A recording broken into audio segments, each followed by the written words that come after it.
ದೇವರ ನಾಮಕ್ಕೆ ಮಹಿಮೆ ಉಂಟಾಗಲಿ.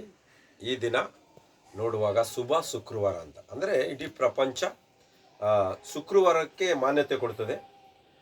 ದೇವರಿಗೆ ಮಹಿಮೆ ಉಂಟಾಗಲಿ. ಆದರೆ ನಮ್ಮ ದೇಶಕ್ಕೆ ಇವಾಗ ಆಗಸ್ಟ್ 15 ಈ ದಿನ ನಮಗೆ ಸ್ವಾತಂತ್ರ್ಯ ಅಂತ ಹೇಳಿ ಇಡೀ ನಮ್ಮ ಭಾರತ ದೇಶವೇ ಕೊಂಡಾಡುವಂಥದ್ದಾಗಿದೆ. ಭಾರತ ದೇಶವೇ ಕೊಂಡಾಡ್ತದೆ ಸ್ವಾತಂತ್ರ್ಯ ಸಿಕ್ಕಿದೆ ಅಂತ.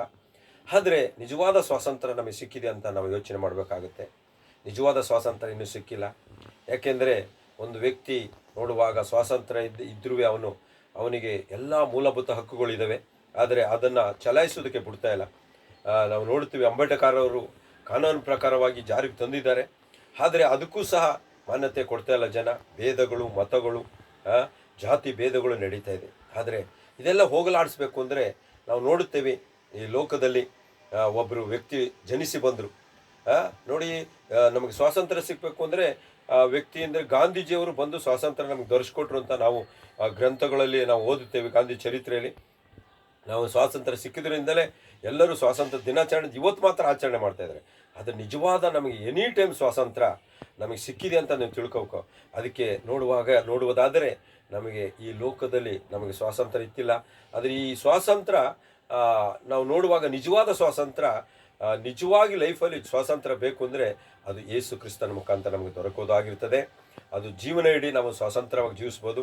ಅದರಿಂದ ಯೇಸು ಕ್ರಿಸ್ತನ ಯಾಕೆ ಬಂದರು ಅಂತ ನಾವು ನೋಡುವಾಗ ನಮ್ಮ ಪಾಪ, ಶಾಪ, ರೋಗ, ದರಿದ್ರಗಳನ್ನು ಹೋಗಲಾಡಿಸಕ್ಕೆ ಬಂದರು. 2000 ಇಸುಗಳ ಹಿಂದೆ ಅವರು ಈ ಲೋಕಕ್ಕೆ ಬಂದಿದ್ದು ಮಾನವನಾಗಿ ನರಾವತಾರ ಎತ್ತಿ ಬಂದರು. ಅವರು ಬಂದಿದ್ದ ಉದ್ದೇಶ ಏನೆಂದರೆ ಮನುಷ್ಯನು ಸ್ವಾತಂತ್ರ್ಯವಾಗಿ ಜೀವಿಸಬೇಕು, ಎಲ್ಲದರಿಂದ ಬಿಡುಗಡೆ ಆಗಿ ಜೀವಿಸಬೇಕು ಅಂತ ಬಂದರು.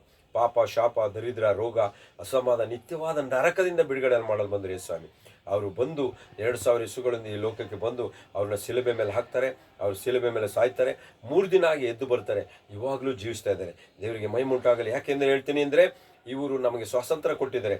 ಯಾಕೆಂದರೆ ನಮಗೆ ಭಯ ಇಲ್ಲ, ನಮಗೆ ಹೆದರಿಕೆ ಇಲ್ಲ. ಯಾಕೆಂದರೆ ದೇವರು ಪ್ರತಿಯೊಂದು ಭಯವಿಲ್ಲದ ಜೀವಿತ ಕೊಟ್ಟಿದ್ದಾರೆ.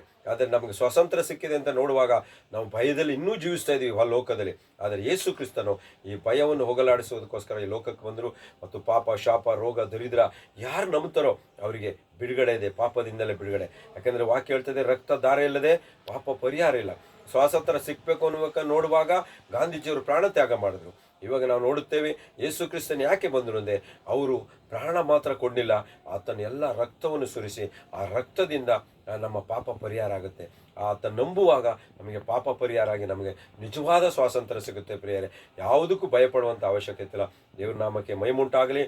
ನಿಜವಾದ ಸ್ವಾತಂತ್ರ್ಯ ಏನೆಂದರೆ ಒಬ್ಬ ಮನುಷ್ಯ ಯಾವುದೇ ಚಿಂತೆ ಭಾರಗಳಿಲ್ಲದೆ ಜೀವಿಸುವುದಂಥದ್ದೇ ಸ್ವಾತಂತ್ರ್ಯ. ಯಾವ ಯೋಚನೆಗಳಿಲ್ಲದೆ ಜೀವಿಸುವಂಥದ್ದೇ ಸ್ವಾತಂತ್ರ್ಯ. ಅದರಿಂದ ನಾವು ಈ ಯೇಸು ಸ್ವಾಮಿಯನ್ನು ನಂಬೋಣ. ಈ ಸ್ವಾತಂತ್ರ್ಯ ದಿನವನ್ನು ಇಡೀ ಜನಕ್ಕೆ ದೇವರು ಆಶೀರ್ವಾದವಾಗಿ ಇಟ್ಟಿರಲಿ ಅಂತೇಳಿ ನಾವು ಪ್ರಾರ್ಥಿಸ್ತೇವೆ. ಆದ್ದರಿಂದ ದೇವರಿಗೆ ಮಹಿಮೆ ಉಂಟಾಗಲಿ. ಪ್ರಿಯರೇ, ಈ ದೇವರು ಯೇಸು ಕ್ರಿಸ್ತನ ಮುಖಾಂತರ ಈ ಸ್ವಾತಂತ್ರ್ಯ ದಿನಾಚರಣೆಯನ್ನು ಆಶೀರ್ವದಿಸಲಿ. ಆಮೇನ್.